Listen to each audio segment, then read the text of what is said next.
നിങ്ങൾക്കറിയാമോ, ജലദോഷവും ചുമയും നമ്മൾ സാധാരണയായി അനുഭവിക്കുന്ന ആരോഗ്യ പ്രശ്നങ്ങളിലൊന്നാണ്. ഇതിന്റെ പ്രധാന കാരണം വൈറസ് ഇൻഫെക്ഷനാണ്. തുമ്മൽ, മൂക്കൊലിപ്പ്, തൊണ്ടവേദന, തലവേദന, ശരീരവേദന എന്നിവയാണ് കോൾഡിന്റെ സാധാരണ ലക്ഷണങ്ങൾ.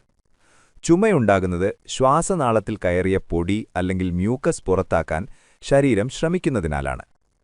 കോൾഡും ചുമയും ഒരാൾക്ക് നിന്ന് മറ്റൊരാളിലേക്ക് വേഗത്തിൽ പകരാം. തുമ്മുമ്പോഴും ചുമയ്ക്കുമ്പോഴും പുറത്തുവരുന്ന ചെറിയ തുള്ളികളിലൂടെയാണ് ഇത് പടരുന്നത്. വിശ്രമം, ചൂടുള്ള വെള്ളം കുടിക്കൽ, പോഷകമുള്ള ഭക്ഷണം, ശരിയായ ഉറക്കം ഇവ ശരീരത്തിന്റെ ഇമ്മ്യൂൺ സിസ്റ്റത്തെ ശക്തമാക്കുന്നു. സാധാരണയായി കോൾഡും ചുമയും കുറച്ചു ദിവസങ്ങൾക്കകം തന്നെ മാറും. എന്നാൽ പനി കൂടുതലായാൽ, ശ്വാസമെടുക്കാൻ ബുദ്ധിമുട്ടുണ്ടായാൽ അല്ലെങ്കിൽ ചുമ നീണ്ടു നിൽക്കുകയാണെങ്കിൽ ഡോക്ടറുടെ സഹായം തേടണം.